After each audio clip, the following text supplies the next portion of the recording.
Bienvenue dans cette vidéo où je te parle des pleurs de bébé, de l'endormissement et donc de ses émotions. C'est parti, on y va. Reste bien jusqu'à la fin parce que j'ai un petit quelque chose à te montrer, quelque chose qui me tient à cœur. J'aimerais que tu me donnes ton avis. Alors, avant de commencer, je souhaite tout simplement me présenter si tu ne me connais pas encore. Je m'appelle Rosanna, j'aide les mamans épuisées à endormir leurs enfants de façon sereine. Je souhaite que le dodo devienne facile, qu'il dure toute la nuit, que le moment de l'endormissement devienne un moment aimé pour tous, pour toute la famille. J'aide les mamans aussi à surmonter la culpabilité, le regard des autres face aux problèmes de sommeil que l'on peut rencontrer. Je suis formée au sommeil de l'enfant, je suis coach de vie certifiée et praticienne PNL. Alors, pourquoi est-ce que ton enfant pleure au moment du coucher? Eh bien, il y a 3 raisons principales. La première, ce sont les pleurs de décharge, surtout si tu as un tout petit bébé. Ces pleurs de décharge, elles sont assez normales, hein, c'est pas du tout pathologique. C'est surtout parce que ton enfant, bah voilà, il est plus dans ton ventre, il lui faut un moment pour accepter cette nouvelle situation. Il rencontre peut-être beaucoup de monde, il est peut-être un petit peu trop stimulé ou pas forcément, mais en tout cas, il vit des choses nouvelles et donc il va se décharger souvent au moment du soir avant de s'endormir. Il peut aussi pleurer parce qu'il y a trop de fatigue et il peut aussi pleurer tout simplement pour évacuer ses émotions. Alors, on parle justement, on va s'intéresser maintenant à ces émotions-là avant l'endormissement. Ben, comment est-ce que ça fonctionne? Juste avant de dormir, ton enfant, il est en proie et peut-être même plus que durant toute la journée à ses émotions, car il va te quitter pour un long moment, le moment de la nuit.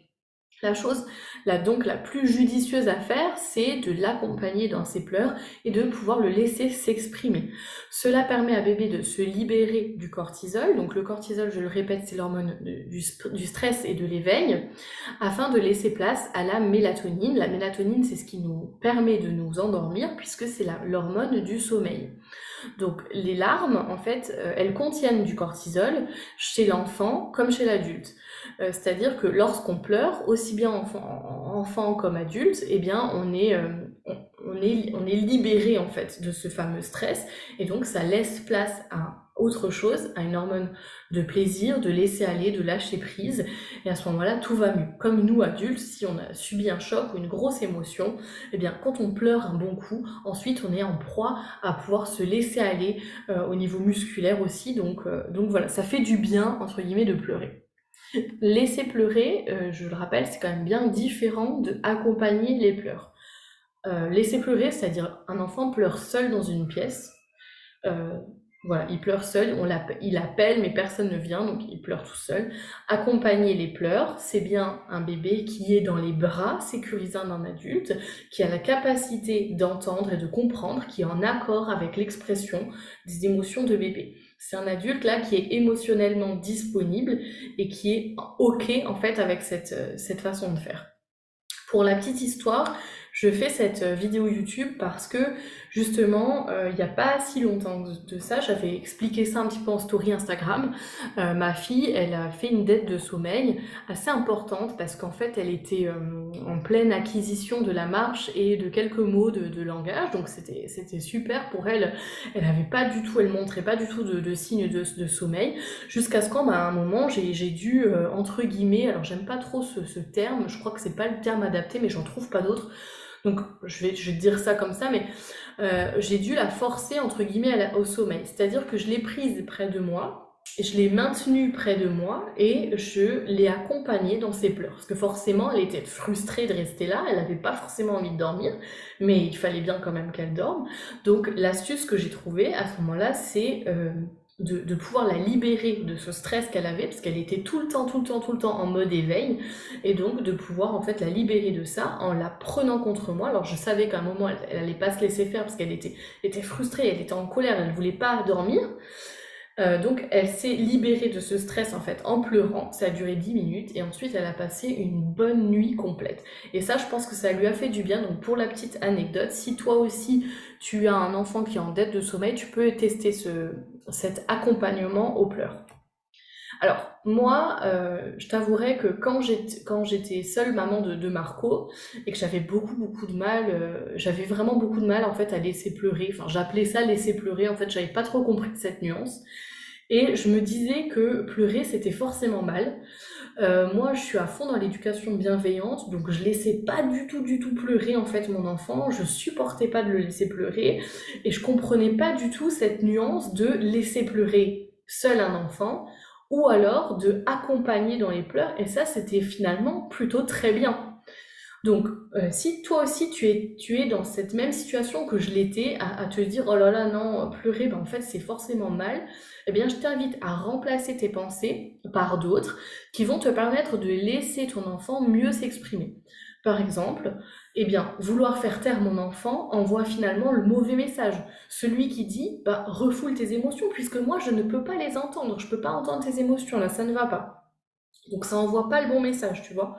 Moi qui est plutôt pour le fait que ben, ton émotion, elle est là pour quelque chose, elle doit te dire quelque chose, elle est légitime. Bah, finalement, vouloir absolument que ton enfant ne pleure jamais, bah, finalement, ça envoie le mauvais message parce que ça veut bien dire à ton enfant bah, qu'il a pas le droit de pleurer, en fait, il a pas le droit de s'exprimer. Une autre pensée alternative, ça pourrait être que mon enfant, bah, il a le droit d'avoir des émotions, tout comme moi, comme je te le disais, les émotions, elles sont légitimes, elles ont le droit d'être là, donc il a le droit de les exprimer, et son moyen de s'exprimer à lui, bah, c'est les pleurs. Ou alors, je ne laisse pas pleurer mon enfant, ce n'est pas du laisser pleurer, mais plutôt j'accompagne et j'accueille ses émotions. Ça, c'est un peu des pensées alternatives qui pourraient t'aider si tu es un petit peu dans la situation où tu te dis oh là là, je peux pas du tout laisser pleurer mon enfant, ça je vois pas du tout les choses comme ça, ben tu peux essayer de renverser un petit peu la tendance en pensant autre chose. Et ça d'ailleurs, c'est un outil de coaching que j'utilise en fait dans mes accompagnements. Il faut savoir que notre cerveau, il y a comme des programmes de pensée ancrés en nous qui sont différentes chez chacun d'entre nous, bien évidemment. Ces schémas de pensée, en fait, on les apprend parfois malgré nous durant notre enfance ou alors en fonction de notre vécu. Il y a des programmes qui nous aident à avancer et puis bah, ça c'est super, on n'a pas besoin d'échanger. Mais il y a d'autres qui nous bloquent. Et là, c'est mon rôle de coach de les identifier, ces programmes qui ne t'aident pas, afin de pouvoir les remplacer par d'autres, afin d'aller mieux, aller de l'avant, et notamment dans la thématique du sommeil, d'accompagnement, pour retrouver du plaisir lors de l'endormissement, pour retrouver en fait une certaine confiance mutuelle avec ton enfant, avec ta famille, d'effacer justement cette culpabilité qui souvent nous range quand on n'arrive pas à faire dormir notre enfant. Enfin, moi, je me rappelle que je me sentais très coupable parce que je me disais, mais s'il dort pas bien, ben, ça veut dire que c'est ma faute, ça veut dire que je suis une mauvaise maman, ça veut dire que il aura pas assez, il pourra pas être assez intelligent parce que le cerveau se développera pas, etc. Tu vois. Donc, on va travailler en fait là-dessus, sur mon accompagnement, c'est un petit peu le but, c'est le but du coaching et de la pratique de la PNL. On va aussi travailler du coup sur le manque de légitimité pardon, en notre place de maman, ce qu'on peut ressentir suite aux difficultés de sommeil que l'on rencontre. Voilà un petit peu, comme ça peut te traduire, te montrer un petit peu ce qu'on fait en coaching ensemble. Alors évidemment, si tu veux en savoir plus, je t'invite à me suivre donc sur Instagram. Le pseudo c'est @rosamumcoachsommeil et de regarder sur mon site internet www.rosamum.fr. Alors on arrive à ma petite surprise à la fin de cette vidéo. Alors c'est tout simplement c'est mon nouveau branding si si les personnes qui voient cette vidéo comprennent ce que ça veut dire, en fait, c'est en gros mon identité visuelle, mes couleurs, ce que je veux dégager sur mon compte et dans mes vidéos. Non, c'est aussi ce qui fait partie de ma personne. J'ai choisi du coup des couleurs qui sont un peu plus profondes, qui sont, je trouve, qui dégagent un peu plus de confiance, de bienveillance. Et pour moi, ça s'est traduit par le bleu. C'est un petit peu plus dans le thème du sommeil, parce que le bleu, bah, ça invite au repos, ça invite à la confiance, ça invite à se lever dedans. C'est une couleur froide qui est assez profonde. Et voilà, c'est quelque chose qui me correspond beaucoup mieux que les couleurs que j'avais avant. Les couleurs que j'avais avant, c'était plutôt dans du vert, dans des roses. Et finalement, c'est des couleurs que j'aime beaucoup parce que c'est des couleurs que je mettrais, tu vois, dans mon intérieur. Mais c'est vrai que c'était pas me rendre service, je pense, parce que ça traduisait pas bien de mes valeurs. Donc là, voilà, je t'ai mis un petit peu les images qui m'ont aidé en fait à choisir un petit peu et à me rendre compte que le bleu, ça correspond un petit peu plus à ce que je veux dégager. Alors voilà, j'espère que ça te plaît. Désormais, donc mon compte Instagram sera truffé de ce bleu, de ce bleu gris, de ce bleu foncé, et puis voilà, j'espère vraiment que ça te plaît. N'hésite pas à me partager ton avis en commentaire, ça me fera vraiment très très plaisir de vous lire. Et puis bah, je te dis au mois prochain pour une prochaine vidéo. Ciao ciao!